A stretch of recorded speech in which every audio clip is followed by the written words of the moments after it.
Ay, ay, ay, ay, ay. This is going to be a very complicated video to make.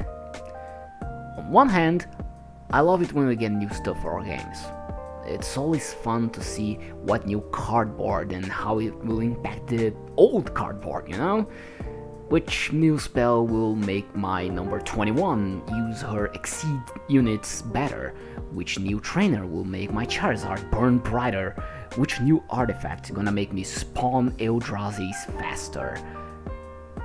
But at the same time, whenever a new set comes out, there, in the back of my mind, there's this little knowledge that this will bring something to the table and it will inevitably make it unfun.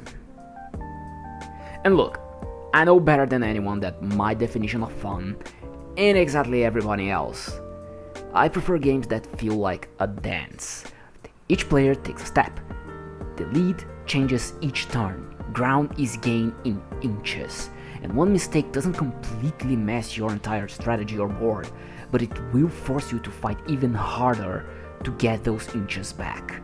Basically, I kinda like grindy games. That's where I am at peace. Some of my favorite duels in Yu-Gi-Oh!, Magic, Pokemon, Cardfight Vanguard, this Shadowverse, they took over 12 turns to complete. And if you play games, especially these, you know that 12 turns is a bloody eternity. But to me, it always feels gratifying.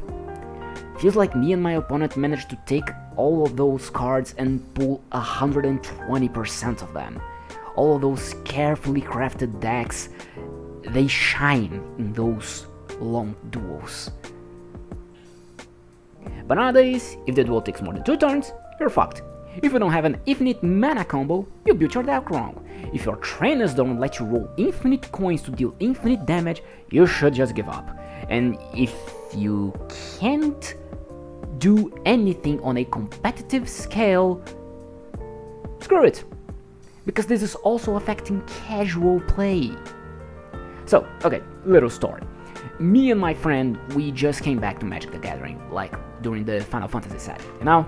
Fun stuff. I know, pray for our souls. But we decided to build ourselves commander decks and just play among ourselves, you know, for fun, as we used to do when we were in school, like some good, goddamn it, almost 20 years ago. Oh god. But anyway, my friend decided on a Tovolar deck, and I built 2. One, a Selesnya deck, which was basically built with scraps I had and like more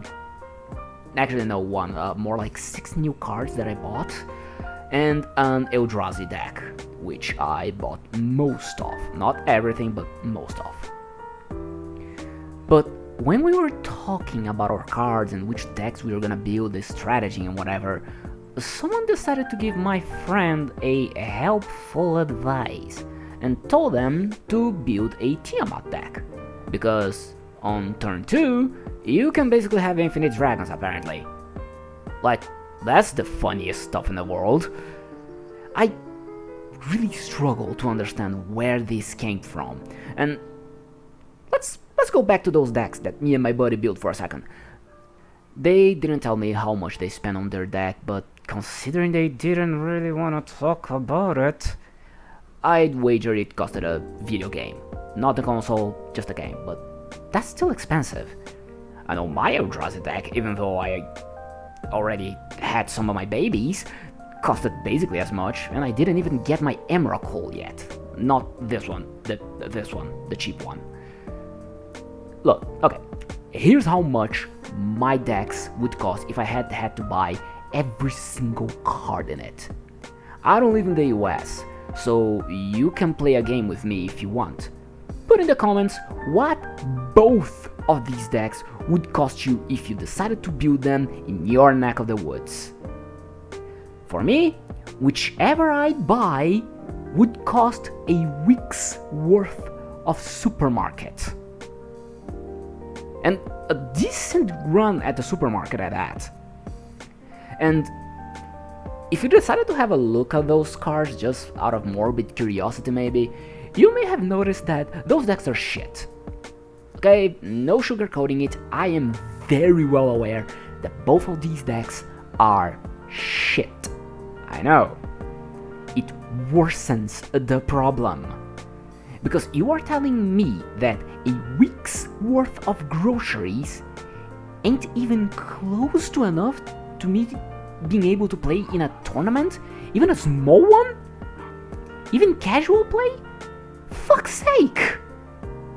But, gods, I wish this was the last of my problems. Especially when it comes to Magic the Gathering. So, I had to re-record this part a few times. So, do forgive me if I either slur a lot more or I get a bit heated. But let's start from the top. I am not against Universes Beyond as a concept. I got back into Magic the Gathering because of these two cards. They were some of the coolest cards I've seen. I wanted them, so I built a deck for them. It's terrible. But anyways, I do think that they are wasting the potential of this, but I'll get to it. My main problem with Universes Beyond is that when we got new stories in Magic the Gathering, the proper timeline, they were so disjointed and boring. Well, don't get me wrong, I am not a connoisseur of the whole Magic the Gathering lore. I mainly consume it by watching a few YouTube videos or, seeing the card art, which is the same thing that you should do with Yu-Gi-Oh! Seriously, trust me, Yu-Gi-Oh! Has some crazy lore. But what sets did we get? We got Bloomborough, which was cool, I guess, sure, fine. We had a Western Cowboy set, a Wacky Racer set, which could have been fun, and a Space set. That gave us this abomination. Like seriously, Jace, why are your cards such a headache? But again, some other cool cards, sure, and some fairly interesting mechanics and the return of my babies. But where's the through line? Were these all connected? Apparently they were. We are in a new story arc, which apparently involves this bastard being a bastard. Typical. But why? Where did it start? And most important of all, why is Rakdos here? Like, wasn't Rakdos like the guild leader of the Rakdos Guild in Ravnica? Why is he here? Also, if you're gonna put Rakdos somewhere else, why not put him on the 80s Ghostbusters set? He's a demon. Why is he wearing a bullet bandolier? Is it a bandolier? I don't know, but those things look cool. The references were cute and all, but I'm an Innistrad fan, and I was left wondering, where the hell's my boy Soaring? Like, is he just rotting there, doing jack and shit? Why not drop the brooding persona for a bit and make him be interested in training Arlen Core, for instance, wanting to not repeat the same mistake that he did with Nahiri and Avacyn. Their colors kinda match in a few interesting ways. Their philosophies. Oh, hello, birds. Their philosophies do kinda match. It could be interesting to see him having to adapt to not being the only planeswalker in Innistrad, and most importantly, to him actually being a mentor. He is one of the oldest around of the Gatewatch, at least theoretically speaking. So, why not use him? Hell, get him and Liliana to work together. This could be such a riot. Liliana with her sassy and yet remorseful personality because of what happened to Gideon during the War of the Spark, and Soren being remorseful and brooding because of what he did to Nahiri and whatever, and then they kind of go, I don't know what, we should just have a bit of fun, you know, make a set of them just going hog wild somewhere, causing a bit of chaos just for shits and giggles. Then when the Gatewatch appears, they just go, yeah, okay, sure, we'll fix it. Don't worry, we're just like venting a little bit. And then by the end, you have a card that's just a fun, like one of those battle cards, which are fairly cool, by the way, which is just like a fun. The art of the card is just the Gatewatch and Soren and Liliana kind of having a fun-ish match of wits or whatever. It could be fun. If that's not enough, what about the Fury? The Mind Mage, the guy who basically stuck Zalfir? I think it was Zalfir, right? Who basically stuck his entire bloody realm into a time bubble. By accident, if I remember correctly. Wasn't it one of the... Again, look, I am not an expert in Magic the Gathering lore, but I do remember distinctively that the Fury did some bullshit with time. And Soren is basically trying to do the same thing with Innistrad, just not get it stuck literally in time, but stuck in a period of stagnation, a stagnant control on the hand of the old vampire, one of the first, of his realm at least. That could be an interesting dynamic. The Fury kind of going, hey, Soren, this doesn't work, bro. And Soren going, you don't understand, I need to do this, otherwise my realm will fall. And the Fury just goes, yeah, mine kind of did. And it only lasted when we let it go. You know, the whole March of the Machines, where were you?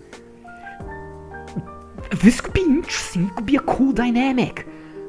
And a book about that, although I sure it wouldn't be exactly action-packed, or an article about that wouldn't be exactly action-packed, it could be very interesting. It could be a very cool and philosophical read. Look, I'm harking a bit on Soren and Innistrad because they are my favorite sets. I basically got into the game around the time that Innistrad was released, and I adored this stupid vampire. He was my first planeswalker. A friend of mine bought it for me. But what about the fact that there's an Eldrazi Titan on the moon? And that Eldrazi Titan basically completely demolished Jace. You know, the Mind Mage basically was open like a book to Emrakul, as far as I remember. Emrakul just... Jace was kind of trying to do his thing, then Emrakul just pulled him into the voids and had tea with him and said, hey, yo, this realm's not ready for me yet, so you can lock me up. I'll allow it. Then she basically controlled Tamio, and accepted being locked on the moon.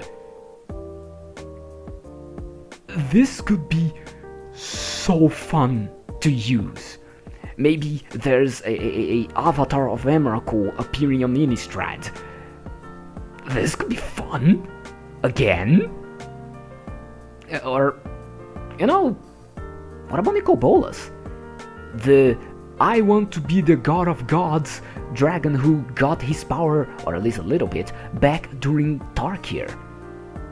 Where the hell is he? What is he doing?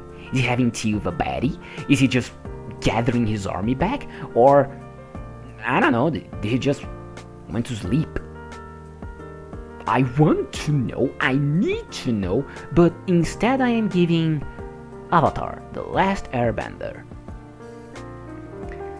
And let's talk about that for a little bit. Remember that I told you I was gonna go back to that point right at the beginning of earlier in the video, around like 7 minutes ago? The wasted potential of Universes Beyond.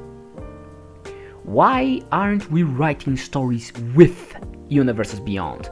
Look, I know there are contractual problems to be had with that, but if you have an agreement to use someone else's intellectual property, the least you could do is, hey, we actually have a story division. why don't we also include that? Let's use the avatar set as an example. How interesting would it be if a green planeswalker or a white planeswalker or hell, even a black planeswalker were to discuss philosophy with Aang? Like his no-kill rule, the value of him having done something arguably worse than death with Ozai?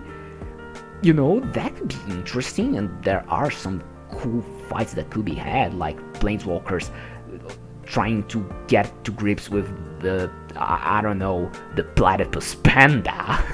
That could be fun. Actually, no, it's a platypus bear, right? Actually, I don't remember. Shit, I need to rewatch Avatar. Or what about Chandra?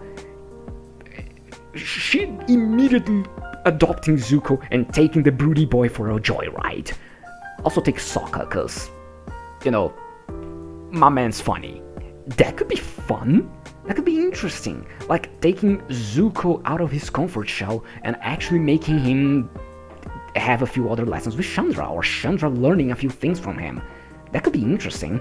Or can you please imagine any planeswalker of any color that isn't black trying to contain this little thing? This writes itself. It's funny beyond belief. I'd pay money for this crap. Come on, wizards, get onto it. Hell, in terms of his own universe, Aang could be considered something really close to a planeswalker. Why is his card a normal card? Why not make him a specific to UB planeswalker, or a very close definition of it? You don't even need to make him a legendary one, just make him a plain old normal one, like this bastard. Hell, the Marvel rivals, and god damn it, the Marvel Universe UB should have had tons of planeswalkers. It's all they do in that bloody universe. No Marvel planeswalkers. Why? Wizard almost wants Magic the Gathering to be Fortnite, but still wants it to be its own thing. Cat's out of the bag, buddy. This is already Fortnite. Put Hatsune Miku, Liliana, and Gahoko on a freely dress and kick them on stage. I am paying you for that. And look, I could go on and on and on about these sorts of problems, like how Yu-Gi-Oh! Is a boring, meta, anti-casual game, how Pokemon, even though it is actually a pretty decent online game, is a terrible physical card game, because the cards are surprisingly rather expensive, even more so than Magic the Gathering sometimes. I could go about the fact that every new TCG, or even the old ones, if they lasted, would have the exact same problems, because no one wants to make the easiest solution, that is reprints, more recurring. But I don't want to do that. I don't want to keep harping on the negatives. I didn't make this channel for this reason. I want to make videos like my first one, hell, even my second one in a way. Casual, happy, excited, and trying to bring you some joy, and sure, a bit of criticism, but only because I like the things that I'm talking about. Card games kinda became stressful. So, you wanna know what I'll do? I'ma have fun. So, if you are willing to endure me going on this sort of tirades where I don't exactly make a conclusive point, I just kind of vent a little bit, give me a follow. Just subscribe, and I promise I'll make these very sporadically. If you can endure. If not, just disregard the video, it's fine. But still, give me a follow. I plan on making more happy-go-lucky videos, I suppose. I guess I was just feeling a bit down. But now I'm not. So, Next video I plan on talking about a game that a friend got me for my birthday. Let's have some fun with it, shall we? So anyway, leave a like, leave a comment, subscribe, and I'll see you sooner rather than later. Bye!